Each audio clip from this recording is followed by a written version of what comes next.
Bendiciones y bienvenidos a la Iglesia Reinolda en línea. ¿Están listos para unas buenas noticias? Cuando usted ha llegado al final de sus propias fuerzas, usted está en la posición perfecta para que Dios le demuestre su fuerza. ¿Alguna vez ha visto esos videos en YouTube o en Facebook de gente que ha tratado de hacer cosas pero fallan al último momento? Muchas veces están esas personas corriendo y ya miran la meta final y empiezan a celebrar, pero después se tropiezan y le corren encima a los demás. Muchas veces en esos tiempos nos confiamos tanto en nuestras propias fuerzas que se nos olvida cómo fue que llegamos a tal lugar, o tratamos de encontrar seguridad en nuestras propias fuerzas, y ese es el caso que vamos a ver hoy. Cuando estudiamos la Biblia, muchas veces lo que me gusta hacer es estudiar como personajes en sí. Si nos enfocamos en una persona, en vez de la historia completa, si nos enfocamos en solamente una persona, podemos recordarnos que estas personas eran personas verdaderas, con fuerzas y debilidades, y también nos pueden servir como ejemplos a seguir. O ejemplos de advertencia. Unos ejemplos como estos son como David, que abarca casi todo el libro de Primera de Samuel. También está Pedro, que me encanta ver cómo él crece en su fe a través de los evangelios, y también cómo falla. No era un hombre perfecto.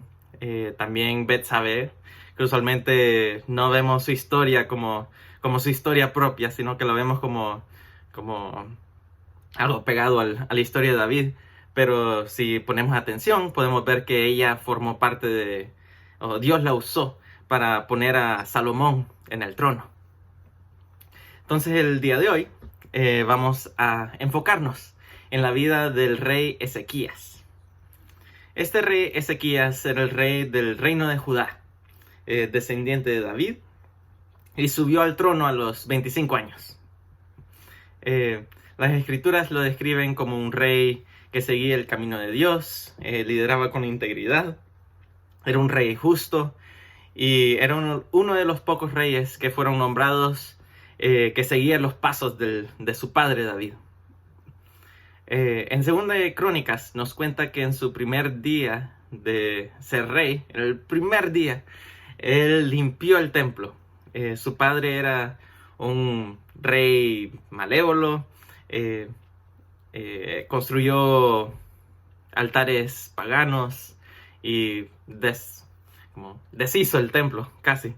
Pero lo que hizo Ezequías, el rey Ezequías, en su primer día fue que limpió todo el templo y destruyó los altares paganos, los postes dedicados a la diosa Acera, y además instruyó a los sacerdotes y a los levitas para que se educaran en la ley de Moisés, y para que de ahí fueran a sus comunidades para enseñarle al pueblo.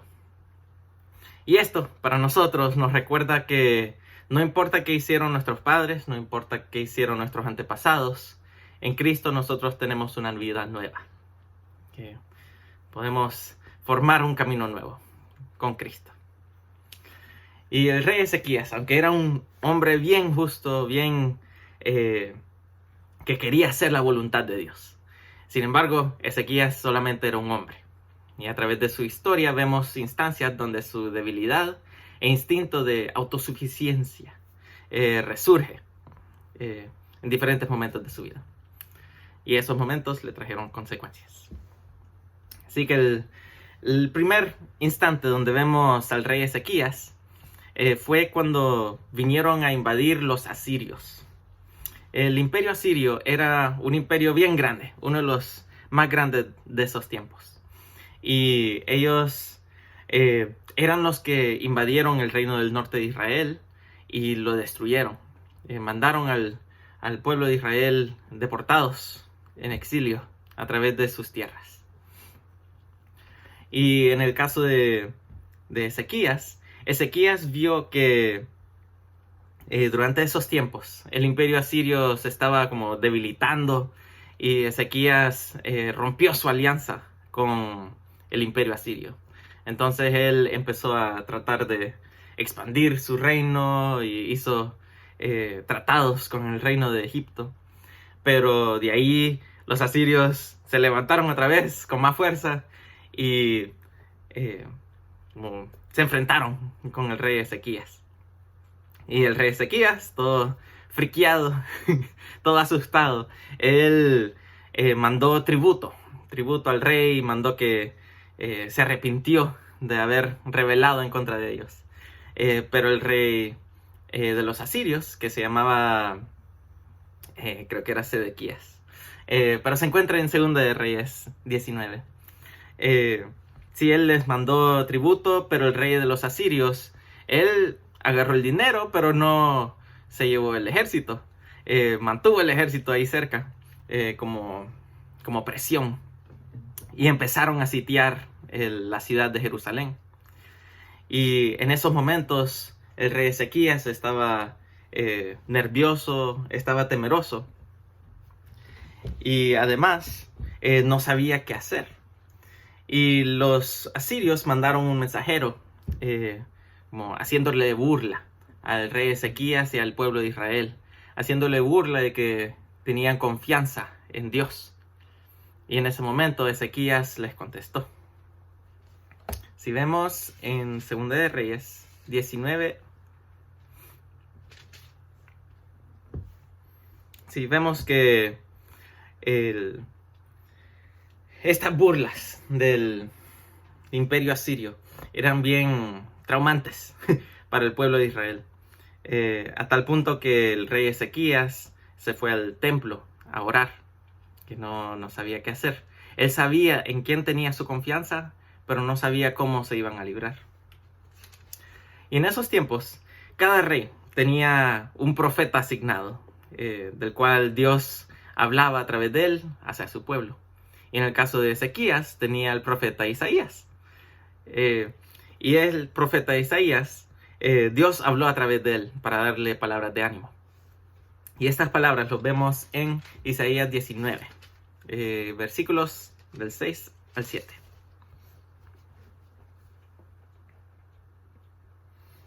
Y dice, este le respondió, así diréis a vuestro Señor. Este es Dios diciéndole a Isaías. Así ha dicho Jehová, no temas por las palabras que has oído, con las cuales han blasfemado contra mí los siervos del rey de Asiria. Mira, voy a poner en él un espíritu, oirá un rumor, se volverá a su tierra y ahí le haré caer a espada. Sí, ahí de los milagros que hace Dios. En esa noche, Dios mandó un ángel y mató al ejército asirio. Y durante ese tiempo también el rey de Asiria escuchó que un ejército egipcio iba a venir, entonces él se fue, escuchó un rumor. Y de ahí se fue de regreso a su propia tierra. Y fíjense, cuando estaba adorando a sus propios dioses, sus propios hijos lo mataron, lo asesinaron. Pero en todo esto, Ezequías guió, oró y creyó. Y al fin y al cabo fueron librados. Pero sí, nada de eso fue a causa de él. Por la gracia de Dios, él estaba a cargo. Pero qué tan rápido se le olvidó que la victoria de Israel no era de él, sino que era de Dios. La próxima vez que vemos a Ezequías, él está recibiendo a unos mensajeros del reino de Babilonia. Ahí usualmente escuchamos del reino de Babilonia cuando ya era bien grande. Pero en estos tiempos, Babilonia era un súbdito de Asiria. Era más pequeño que Asiria y le servía. Pero en estos tiempos también estaba creciendo. Y estaban tratando de formar alianzas. Por eso fueron a visitar a Ezequías. Y Ezequías acababa de ser sanado de una enfermedad bien grave. Entonces vinieron los mensajeros para darle ánimo y para formar unas alianzas. Y Ezequías pudo haber tomado este tiempo para proclamar que su salvación era del Señor, que su sanidad era del Señor y que la confianza de Judá estaba en el Señor. Y por eso no tenían que formar alianzas con otras naciones. Pero no hizo ninguna de esas cosas. En vez de eso, permitió que los babilonios lo celebraran a él en vez de celebrar que la victoria era de Dios. Y en ese momento, Isaías, el profeta, se acercó al rey y le advirtió. Veamos Isaías 39.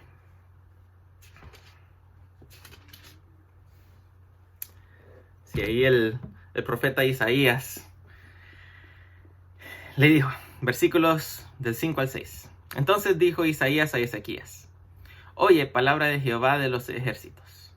He aquí, vienen días en que será llevado a Babilonia todo lo que hay en tu casa, lo que tus padres han atesorado hasta hoy, ninguna cosa quedará, dice Jehová. De tus hijos que saldrán de ti y que habrás engendrado, tomarán y serán eunucos en el palacio del rey de Babilonia. Sí, hay palabras bien graves. Y ahí Isaías le estaba recordando a Ezequías que Ezequías no llegó a su posición en la vida por sus propias fuerzas, sino que fue el Señor que hizo eso, no fue él. Y en la verdad, esta es la mejor parte de toda la Biblia. Solo encontraremos una sola persona en toda la Biblia, en los 66 libros de la Biblia, que era perfecta. David no era perfecto. Esther no era perfecta. Tampoco Abraham, Moisés, Pablo, ni María era perfecta. Estas solo fueron personas que Dios usó porque Dios es perfecto. Ahora, Ezequías era solamente un hombre, al igual que cualquier otro rey. Sin embargo, él conocía un secreto de la vida conforme al camino de Dios. Él sabía que cuando usted ha llegado al final de sus fuerzas, usted está en la posición perfecta para que Dios le demuestre su fuerza. Ahora, ¿cómo podemos encontrar fuerza en medio de nuestra debilidad? Hay tres pasos. Primero, podemos celebrar que la gloria no es nuestra. No existe situación donde la gloria no es recibida por nadie. Alguien la tiene que recibir. La gloria en su vida la recibe usted o la recibe el que la creó. Pero a quien le caiga la gloria, le cae la responsabilidad también. Y les prometo que usted no quiere esa responsabilidad. La belleza del Evangelio es que Dios recibe la gloria. Él recibe la responsabilidad y el trabajo redentor, mientras que nosotros recibimos los beneficios de eso. La otra opción es que nos salvemos a nosotros mismos. Y eso sabemos que no podemos. El segundo paso para encontrar fuerza en nuestra debilidad es descansar en nuestra debilidad. Entre las cosas que pasó este año pasado, lo que nos enseñó es que no estamos en control. Y cuando las cosas no van de acuerdo al plan, ahí es cuando nuestras debilidades son expuestas. Y eso puede crear una crisis acerca de lo que creemos acerca de nosotros mismos o hasta acerca de lo que creemos de Dios. Pero tenemos que acordarnos que mi debilidad no debe hacerme cuestionar el poder de Dios, sino que más bien me debería mandar corriendo hacia Él. Y esto es lo que Pablo estaba tratando de decir en 2 Corintios 12:9.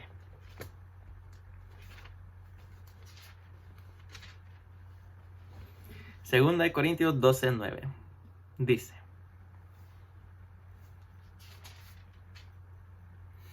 y me ha dicho, bástate mi gracia, porque mi poder se perfecciona en la debilidad. Por tanto, de buena gana me gloriaré más bien en mis debilidades, para que repose sobre mí el poder de Cristo. Amén. La autosuficiencia es el camino seguro hacia la destrucción. Cuando uno construye su vida en sus propias fuerzas y confiando en uno mismo, tenemos suerte si duramos más de un día. No lo podemos hacer, pero como cristianos estamos llamados a jactarnos alegremente en nuestras debilidades. Porque cuando somos débiles, Dios es fuerte. Y eso nos trae paz y descanso. Ahora el tercer paso es saber que Dios escucha nuestro clamor. Podemos encontrar fuerza en nuestra debilidad porque Dios escucha nuestro clamor. Ezequías escuchó que pronto moriría cuando estaba enfermo, pero entonces Ezequías clamó a Dios y Dios le respondió. Sí, él le clamó al Señor y él le dio una nueva promesa. Él le clamó y Dios le respondió. Usted no le tiene que convencer a Dios que esté a su lado. A veces su clamor, su oración, es exactamente lo que su corazón necesita para que usted pueda escuchar la voz de Dios. Porque cuando usted ha llegado al final de sus propias fuerzas, usted está en la posición perfecta para que Dios le demuestre su fuerza. Si está en contracultura, admitir nuestras debilidades, incluso dentro de la iglesia. Toda nuestra existencia está basada en qué tan bonito me veo, qué tan listo, inteligente uno es. Siempre es acerca de qué tan cualquier cosa uno es. Pero cuando hacemos eso, nos ponemos en riesgo de construir nuestra vida entera en base a nuestras propias fuerzas. Y les prometo esto, cuando usted construya su vida en base a sus propias fuerzas, fallaremos. Su futuro está basado en sus propias fuerzas. Si su futuro está basado en sus propias fuerzas, usted fallará. Pero por eso, Dios, conociendo el futuro, Él sabía eso. Y por eso Él mandó a Jesús. Así que de ahora en adelante, al final de mis fuerzas, voy a saber que estoy en la posición perfecta para que Dios me demuestre su fuerza. Si usted está al final de sus fuerzas, a luchar en su matrimonio, sepa que usted está en la posición perfecta para que Dios haga un milagro. Si está al final de sus fuerzas en creer que sus hijos están descarriados, que no hay esperanza de que su relación se restaure, sepa que usted está en la posición perfecta de conocer y experimentar la fuerza de que Dios tiene para regresar a su hijo pródigo. Cuando está al final de sus fuerzas para la provisión de la semana, de su vocación, de qué es lo que va a estudiar, de su trabajo, de sus amistades, sepa que usted está en la posición perfecta para experimentar la fuerza de Dios. Cuando estoy al final de mis fuerzas, sé que estoy en la posición perfecta de experimentar la fuerza de Dios.